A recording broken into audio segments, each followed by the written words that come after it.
Good morning students. इससे पहले की वीडियो लेक्चर में नरेशन टॉपिक में हमने लास्ट रूल कवर किया था और उस टॉपिक में उस वीडियो लेक्चर में हम लोगों ने एक्सक्लेमेटरी सेंटेंसेस और ऑप्टेटिव सेंटेंसेस का डायरेक्ट स्पीच से इनडायरेक्ट स्पीच कैसे फॉर्म किया जाता है, सभी रूल्स को हम लोगों ने कवर किया था। और मैंने आपको प्रॉमिस किया था कि नेक्स्ट वीडियो लेक्चर में हम जो है नरेशन के जितने भी रूल्स मैंने बताए हैं उनका रिवीजन किया जाएगा और कोशिश ये किया जाएगा कि बोर्ड एग्जामिनेशन में जितने भी क्वेश्चंस पूछे गए हैं उन्हीं को लिया जाए ताकि आपका बोर्ड एग्जामिनेशन का जो क्वेश्चंस है वो भी कवर किया जाए।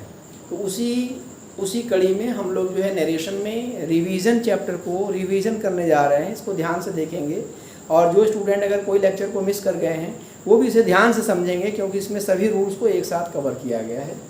Narration revision, first of all सबसे पहले मैंने आप लोगों को असर्टिव सेंटेंसेस का रूल बतलाया था और उससे रिलेटेड देखिए मैंने यहाँ पर फर्स्ट सेंटेंस लिखा है DS, जहाँ पे भी DS लिखा है इसका मतलब डायरेक्ट स्पीच और जहाँ जहाँ भी मैंने IS लिखा है वो इनडायरेक्ट स्पीच के लिए सिंबल है। जगह को बचाने के लिए, वक्त को बचाने के लिए शॉर्ट फॉर्म में लिखा गया है। यहाँ मैंने ब्लैक बोर्ड पे पहले से लिख दिया है क्योंकि रिवीजन में कुछ ज़्यादा क्वेश्चन होंगे, कुछ टाइम बच जाएगा तो आप लोगों के लिए आसानी हो जाएगी। देखिए पहला हमारे यहाँ पर सेंटेंस है डायरेक्ट स्पीच का, he said comma inverted comma we are all sinners. यहाँ पर आप देख रहे हैं रिपोर्टेड स्पीच का जो वर्ब है रिपोर्टिंग वर्ब, ये पास्ट टेंस में V2 में है। रूल में ये बताया गया था कि जब रिपोर्टिंग वर्ब पास्ट टेंस में हो तो रिपोर्टेड स्पीच के टेंस को परिवर्तित किया जाता है, लेकिन एक्सेप्शन में मैंने ये बताया था कि अगर रिपोर्टिंग वो पास्ट टेंस में हो लेकिन अंदर रिपोर्टेड स्पीच में जो लिखी गई बात हो वो कोई हिस्टोरिकल फैक्ट हो, हैबिट हो या कोई प्रोवर्ब हो, तो ऐसे में या कोई साइंटिफिक फैक्ट हो, ज्योग्राफिकल फैक्ट हो, तो ऐसे में इसके टेंस को नहीं बदला जाता है। यहाँ पर भले ही रिपोर्टिंग वो पास्ट टेंस में है लेकिन अंदर जो कही हुई बात है रिपोर्टेड स्पीच के अंदर वी आर ऑल सिनर्स, ये एक समान रूप में कि हम सभी लोग मुजरिम हैं, हम सभी लोग दोषी हैं, हम अपने अंदर की कमियों को दूर करने के लिए दुनिया में भेजे गए हैं। तो इस तरह से ये सेंस एक मोरल सेंस में है, जो सही बात है हमेशा सही रहने वाली है। No man is perfect, every man is imperfect and he has come to this world to make his mistakes his errors to rectify it, इसीलिए दुनिया में भेजा गया है। इस सेंस में यहाँ पर कहा गया ये जो है एक मोरल है, प्रोवर्ब है, इसलिए जब हम इसका इनडायरेक्ट स्पीच बनाएंगे इसके टेंस में कोई परिवर्तन नहीं किया जाएगा, यही हमको समझना है। यहाँ पर हमने चेंज किया ही सेड दैट, वी यहाँ पर क्या है, वी आर ऑल सिनर्स, ये टोटल पूरा एक ही जैसे है तो हमने जो का जो दैट लगाकर वी आर ऑल सिनर्स लिख दिया। इस तरह से इसमें कोई परिवर्तन नहीं हुआ, ओनली दैट लगाया गया, कॉमा इन्वर्टेड कॉमा चेंज किया गया और इसके जो है टेंस में कोई परिवर्तन नहीं किया गया है। दूसरा एग्जांपल देखिए, Rama said comma inverted comma I had a meeting last night. यहाँ पर देखिए हैड लगा हुआ है तो हैड यहाँ पर पहले से क्या पास्ट टेंस में है और पास्ट परफेक्ट टेंस में है हैड। यहाँ पर आपको बताया गया था कि जब पास्ट यहाँ पर दो तरह से है, पास्ट परफेक्ट टेंस में तब होता जब हैड के बाद कोई वर्ब की थर्ड फॉर्म आई होती, लेकिन यहाँ पर ओनली हैड है। इस तरह से पास्ट इंडेफिनिट टेंस में इसको माना जाएगा। तो पास्ट इंडेफिनिट टेंस को हम जो है रूल के अकॉर्डिंग किस में चेंज कर देते हैं, पास्ट परफेक्ट टेंस में चेंज कर देते हैं, ये रूल है। ये हमारा पास्ट इंडेफिनिट है, पास्ट इंडेफिनिट में ये हैड लगा हुआ है, क्लियर। अब जब हम इसको पास्ट इंडेफिनिट किस में चेंज करते हैं, पास्ट परफेक्ट में, तो हमने रमा सेड दैट लगाया, शी हैड तो यहाँ पहले से था हैड, इसके बाद हमने हैड एक और लगा दिया, she had a meeting, she had a meeting the past night, last night को हमने बदल दिया द पास्ट नाइट में या द प्रीवियस नाइट में बदल सकते हैं। और यहाँ पर यही ध्यान देना है कि दो बार हैड लिखा गया है, एक हैड तो पास्ट का, दूसरा पास्ट परफेक्ट का, हैड मिलकर के ये क्या हो गया, पास्ट परफेक्ट टेंस में हो गया। यानी पास्ट इंडेफिनिट टेंस को जब हम इनडायरेक्ट स्पीच बनाते हैं तो उसको पास्ट परफेक्ट टेंस में चेंज करते हैं। नेक्स्ट हम देखेंगे third, he said comma inverted comma God rules and governs all things. अब देखते हैं हम यहाँ पर वर्ब जो है ये रिपोर्टिंग वर्ब पास्ट टेंस में है, इसके अकॉर्डिंग टू रिपोर्टेड स्पीच के अंदर जो टेंस होना है उसमें बदलाव होना चाहिए। लेकिन रिपोर्टेड स्पीच के अंदर जो स्टेटमेंट लिखा हुआ है ये एक जो है यूनिवर्सल ट्रूथ है, एक सार्वभौमिक सत्य है जिसमें कोई बदलाव नहीं कर सकता। नहीं, God rules and governs all things, यानी दुनिया की जितनी भी चीज़ें हैं, छोटी या बड़ी चीज़ें, सजीव और निर्जीव चीज़ें, सब पर ईश्वर का नियंत्रण है, कब्जा है और वो उसको चलाता है। तो इस तरह से ये क्या है, एक सदा सत्य रहने वाली बात है। तो जैसा कि मैंने एक्सेप्शन में बताया था, सदा सत्य रहने वाली बात के टेंस में कोई परिवर्तन नहीं किया जाता है। तो इसका भी मैंने इनडायरेक्ट स्पीच जब बनाया तो सेड के बाद कॉमा, इन्वर्टेड कॉमा को हटा दिया गया, दैट यहाँ लगाया गया है और बाकी जो का त्यों उतार दिया गया। रूल्स और गवर्न्स, यहाँ पे भी रूल्स और गवर्न्स जो का त्यों वैसे ही उतार दिया गया है। यानी ये दोनों प्रेजेंट टेंस में, यहाँ पे भी प्रेजेंट टेंस में ही है, इसके टेंस में कोई परिवर्तन नहीं किया गया क्योंकि ये सदा सत्य रहने वाली बात है। नेक्स्ट हम पढ़ेंगे, she will say to me, comma inverted comma, you are not sincere to me, ये सेंटेंस है। अब यहाँ पर हम ध्यान देंगे विल से टू, ये यहाँ लगा हुआ है। तो रूल में ये बताया गया था कि जब रिपोर्टिंग वो प्रेजेंट टेंस या फ्यूचर टेंस में हो, विल से है यहाँ पर, ये क्या है, फ्यूचर टेंस में है। रिपोर्टिंग ऑफ किस टेंस में हो गई, फ्यूचर टेंस में हो गई। तो जब रिपोर्टिंग ऑफ फ्यूचर टेंस में हो जाती है तो रिपोर्टेड स्पीच के टेंस में कोई परिवर्तन नहीं किया जाता है। यानी रिपोर्टिंग ऑफ जब प्रेजेंट टेंस में हो या रिपोर्टिंग ऑफ जब फ्यूचर टेंस में हो तो रिपोर्टेड स्पीच के टेंस में कोई परिवर्तन नहीं किया जाता है। इसलिए यहाँ जो से टू है, से टू के बाद ऑब्जेक्ट आया है, इसलिए से टू को हम टेल में चेंज कर देंगे। शी विल, से टू को हमने चेंज किया टेल मी दैट। अब यू यहाँ पर क्या है, second person, you is second person और सेकंड पर्सन का चेंज अकॉर्डिंग टू ऑब्जेक्ट। यहाँ मी है, मी को जब सब्जेक्ट की तरह से करेंगे तो मी को हमने किसमें चेंज किया, आई। अब यह यू के साथ आर लगा था तो आई के साथ क्या लगा देंगे, एम। नॉट सिंसियर टू, अब यहाँ मी आया है, मी इज फर्स्ट पर्सन। मी कौन सा पर्सन है, फर्स्ट पर्सन, और फर्स्ट पर्सन का चेंज अकॉर्डिंग टू सब्जेक्ट। यहाँ सब्जेक्ट, सब्जेक्ट क्या है, शी का जो है ऑब्जेक्टिव केस क्या हो जाएगा, हर। इस तरह से हमने चेंज किया, she will not tell me that I am not sincere to her. इस तरह से हमने इसके टेंस में कोई परिवर्तन नहीं किया, ओनली पर्सनल प्रोनाउन को चेंज हमने किया है। यहाँ आई और यहाँ हर, यू की जगह आई हुआ और मी की जगह हर, क्योंकि यू का चेंज अकॉर्डिंग टू ऑब्जेक्ट और मी फर्स्ट पर्सन, इसलिए इसके अकॉर्डिंग टू सब्जेक्ट चेंज किया गया है। नेक्स्ट एग्जांपल देखेंगे, he said, comma inverted comma, I must go.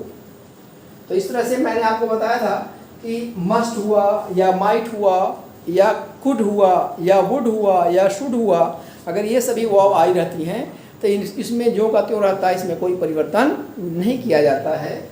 तो यहाँ पर जो है हमने ही सेड के बाद दैट लगाया, कॉमा इन्वर्टेड कॉमा हटाया, आई यहाँ पर फर्स्ट पर्सन है और फर्स्ट पर्सन का चेंज अकॉर्डिंग टू सब्जेक्ट यहाँ ही, इसलिए आई की जगह ही किया, मस्ट जो का त्यों रहा और गो। इस तरह से इसका इंडायरेक्ट स्पीच हो गया, he said that he must go. Assertive sentence के बाद नेक्स्ट हमारा टॉपिक है इंट्रोगेटिव सेंटेंसेस। इंट्रोगेटिव सेंटेंसेस मैंने आपको बताया था कि इंट्रोगेटिव सेंटेंसेस दो तरह के होते हैं, single interrogative sentences and double interrogative sentences. Single interrogative sentences में वे सेंटेंस आते हैं जिनका प्रारंभ हेल्पिंग वर्ब से, is, are, am, was, were, has, have, had, do, does, did, can, may, इन सभी से स्टार्ट होता हो। और दूसरे जो है डबल इंट्रोगेटिव सेंटेंस, मैंने बताया था कि ऐसे सेंटेंसेस जिसमें हेल्पिंग वर्ब से पहले, हेल्पिंग वर्ब तो शुरू में हो ही, और उसके ठीक पहले कोई question word, what, when, why, who, where, which, how, इन शब्दों का भी प्रयोग किया गया हो। तो ऐसे सेंटेंसेस की इनडायरेक्ट स्पीच देखिए। यहाँ पर मैंने एग्जांपल लिया पहला, Sarala said to Vimala, will you call on me in the evening, question mark, comma close. फिर ये विमला जवाब दे दिया, Vimala said, comma inverted comma, yes. अब देखिए हम पहले पार्ट का देखते हैं।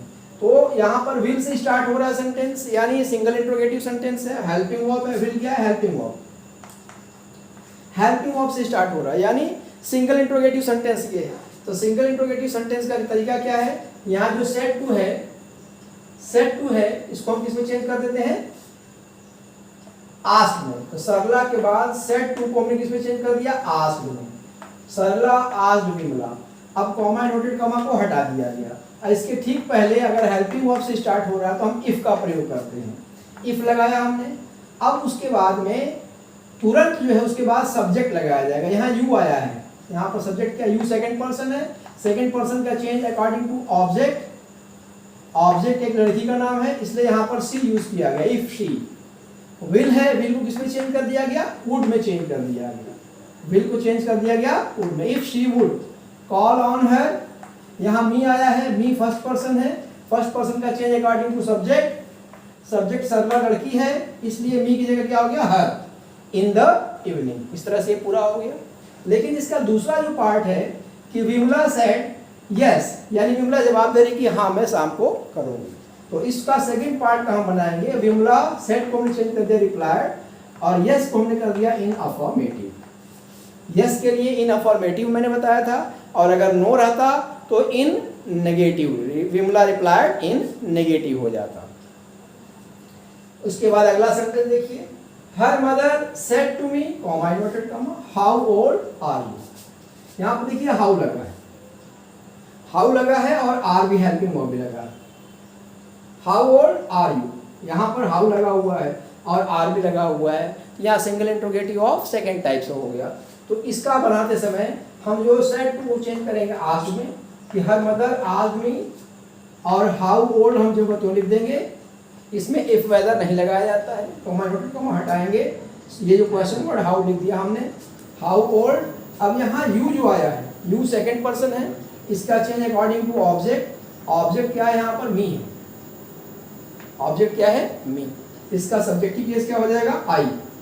तो यहाँ हमने यू को मी के अकॉर्डिंग टू आई कर दिया, और आर को हमने चेंज कर दिया वाज में, और जहाँ क्वेश्चन मार्क था वहाँ क्या लगा दिया हमने, फुल स्टॉप लगा दिया। इस तरह से हमारा हो गया, her mother asked me how old I was. Next sentence हम देखेंगे, he said to me comma inverted comma why did you strike me, यानी उसने मुझे कहा तुमने मुझे क्यों मारा। अब देखिए यहाँ फिर वाई आया है, डिड भी आया है, डिड हेल्पिंग वर्ब, वाई क्या है, क्वेश्चन वर्ड, दोनों आया है। Interrogative sentence of second type हो गया। फिर इसको हम सेड टू किसमें चेंज किया, आस्क्ड में। सेड टू को चेंज किया गया आस्क्ड में, ही आस्क्ड मी, क्योंकि यहाँ पर कॉमा इन्वर्टेड कॉमा हटाया गया। अब उसके बाद में वाई जो का उतार दिया। अब ये यू जो है, यू हमारा जो है ये सेकंड पर्सन है, सेकंड पर्सन का change according to object. Object यहाँ पर मी आया है इसलिए यहाँ पर मी को कर दिया गया आई। यहाँ डिड स्ट्राइक लिखा हुआ है, did strike past indefinite tense है, और टेंस चेंज रूल में मैंने बताया है कि पास्ट इंडेफिनिट टेंस को पास्ट परफेक्ट टेंस में चेंज कर दिया जाता है।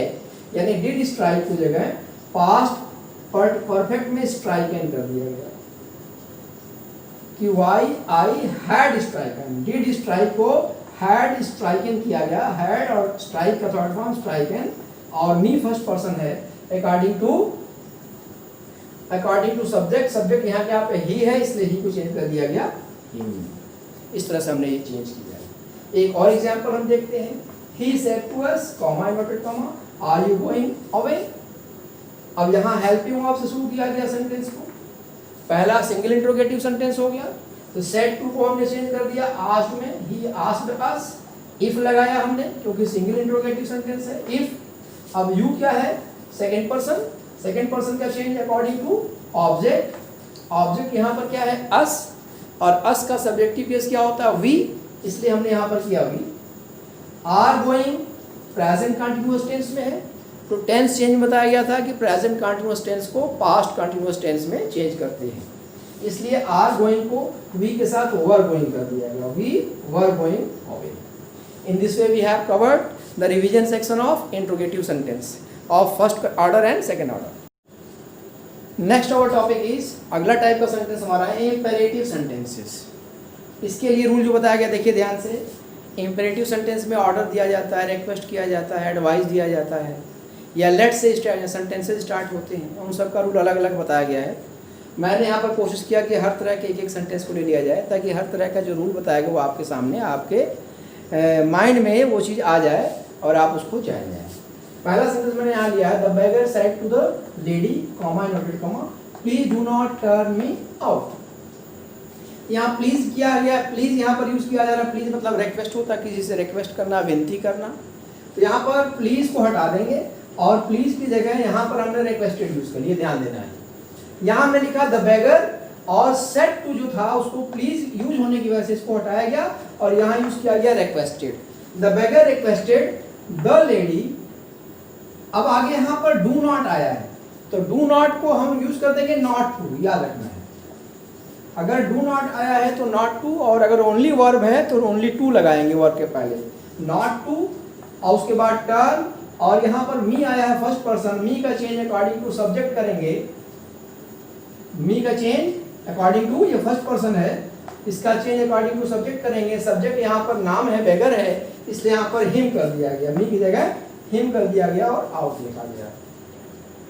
दूसरा एग्जांपल देखिए, the teacher said to me comma inverted comma work hard and you will surely succeed. यहाँ पर टीचर स्टूडेंट से कह रहा है कठिन मेहनत करो तुम सफल हो जाओगे, यानी एक तरह से सलाह दे रहा है, सुझाव दे रहा है। यहाँ पर सजेस्टेड भी यूज कर सकते हैं, एडवाइज भी यूज कर सकते हैं। यहाँ पर हमने देखिए यूज किया गया है सेड टू को मैंने किसमें चेंज किया, एडवाइज में। द टीचर सेड टू की जगह एडवाइज मी। अब यहाँ पर वर्क, ये क्या है, वर्ब है, इसके पहले टू लगा दिया गया, टू वर्क हार्ड एंड। अब इसके आगे ये दूसरी बात कह रहा है, यू विल श्योरली सक्सेड, इसलिए जब दूसरी बात शुरू हो गई यहाँ पर तो एंड के बाद टोल्ड लगा देंगे। यहाँ told that and told that, ये हमने अलग से जोड़ा क्योंकि यहाँ बात दूसरी शुरू हो गई। एंड टोल्ड दैट, यहाँ यू आया है, यू क्या है, second person according to object. Object क्या है यहाँ पर, मी, इसलिए यहाँ पर मैंने चेंज कर दिया आई। आई, यू किस में चेंज हुआ, आई में, आई। और विल को चेंज किया वुड श्योरली सक्सीड। नेक्स्ट मैंने एग्जांपल लिया है, the mother said to her daughter do not play outside in the sun. अब यहां पर ध्यान दीजिए, यहां पर मदर बच्ची को मना कर रही है कि बाहर धूप में मत खेलो। एक तरह से ये एडवाइज भी कर रही है और यहाँ पर आप फॉरबिड का भी यूज कर सकते हैं, मना भी करने के लिए फॉरबिड भी यूज कर सकते हैं, दोनों सही है। लेकिन जब फॉरबिड यूज करेंगे तो नॉट नहीं लगाएंगे क्योंकि ऑलरेडी वो नेगेटिव है, और अगर एडवाइज यूज करेंगे तब डू नॉट के लिए नॉट टू लगाएंगे, ये ध्यान रखना है। तो हमने यूज किया the mother advise her daughter, do not की जगह नॉट लगाया, नॉट टू प्ले, आगे वही आउटसाइड इन द सन। अब उसके बाद इसमें लेट से प्रारंभ होने वाले भी सेंटेंस होते हैं। लेट से प्रारंभ होने वाले में भी दो तरह के हैं, एक लेट के तुरंत बाद अस आता है, तो जब लेट के तुरंत बाद अस आए तब ये सजेशन होता है, प्रपोजल रखा जाता है किसी के सामने, अगर लेट अस लगा है तब। और अगर ओनली लेट लगा है तब वो इम्परेटिव सेंटेंस हो जाता है, वो ऑर्डर लगाएंगे। यहाँ पर लेटस लगा हुआ है इसलिए यहाँ पर सजेस्टेड लगाए हैं। जब भी लेटस आए तो यहाँ पर सेड को किसमें चेंज कर देंगे, सजेस्टेड में, याद रखना है। ही सेड को मैंने चेंज किया सजेस्टेड, फिर दैट लगाएंगे, कॉमा हम हटा करके दैट लगाया। अब उसके बाद में यहाँ फर्स्ट पर्सन अस वी है, इसको चेंज कर देंगे दे, ठीक है, दैट दे, ये अपने से थोड़ा शुड लगाना अपने से, that they should not play there, ये थोड़ा सा चेंजिंग है। इस तरह से हमने इंपेरेटिव सेंटेंस को कवर किया। Next type of sentence is optative sentence. इसमें मैंने पहले ही बताया था, इसमें इच्छा या किसी को आशीर्वाद दिया जाता है या श्राप प्रकट किया जाता है, तो भाव के अनुसार इसमें हम विज्ड या प्रेड या कस्ट जैसा भाव हो उस हिसाब से सेट या सेट टू को चेंज करते हैं। देखिए मैंने यहाँ पहला एग्जांपल लिया, she said comma inverted comma may God bless you, आशीर्वाद दिया जा रहा है, तो यहाँ ब्लेस किया जा रहा है तो ब्लेस्ड भी यूज कर सकते हैं, प्रेड भी यूज कर सकते हैं। तो सेड को हमने चेंज किया शी प्रेड दैट, गॉड मैंने पहले लाया, मे को मैंने चेंज किया माइट, ब्लेस यू यहाँ पर सेकंड पर्सन है, सेकंड पर्सन का चेंज अकॉर्डिंग टू ऑब्जेक्ट, यानी जिसको कहा जा रहा है तो मान लीजिए वो सेकंड पर्सन, तो यहाँ पर मी हो जाएगा। इस तरह से हमने चेंज कर दिया गॉड प्लस मी। जब ऑब्जेक्ट न दिया हो तो उसको हम लोग जो है थर्ड पर्सन या फर्स्ट पर्सन मान लेते हैं। दूसरा एग्जांपल देखिए, I said to her happy new year, नए साल की मुबारकबाद दिया जा रहा है, इसको विश करते हैं। तो हमने जो है इसके भाव के अनुसार यहाँ पर जो सेड टू है इसको विश्ड में चेंज कर दिया गया। आई विश्ड हर, अब उसके बाद में ये उतार दिया हमने हैप्पी न्यू ईयर। इस तरह से हम चेंज कर देते हैं। अगर कोई कर्स वाला आएगा, दुख वाला आएगा, तो उसमें कर्स यूज कर देंगे। अब इसके बाद नेक्स्ट लास्ट टॉपिक हमारा क्या था, एक्सक्लेमेटरी सेंटेंस या हर्ष सूचक वाक्य, जैसे बहादुरी की बात हो, वीरता की बात हो, दुख की बात हो, सुख की बात हो, इसमें भाव के अनुसार exclaimed with sorrow, exclaimed with grief, exclaimed with surprise, exclaimed with जो है हैप्पीनेस या डिलाइटफुलनेस, जैसा संबंध हो उस हिसाब से चेंज करते हैं। पहला एग्जांपल मैंने लिया है, he said oh what an opportunity. तो हमने यहाँ पर सरप्राइज है, यहाँ पर मैंने किया है ही सेड को मैंने चेंज किया एक्सक्लेम्ड विद जॉय। अब व्हाट एन अपॉर्चुनिटी को चेंज किया about an opportunity, general sentence हो गया। दूसरा एक एग्जांपल मैंने और लिया, the devotee said alas his Guru is dead. ये दुख की बात है, तो दुख के लिए द डिवोटी जो सेड है उसको एक्सक्लेम्ड विद ग्रीफ चेंज कर दिया या सॉरो चेंज किया और फिर दैट लगाया। अब हिज जो का क्यों रहेगा, थर्ड पर्सन है, हिज गुरु, इस की जगह हमने क्या कर दिया, was dead. In this way we have revised all the narration portion today. Now you have to revise and solve the exercises. That's all.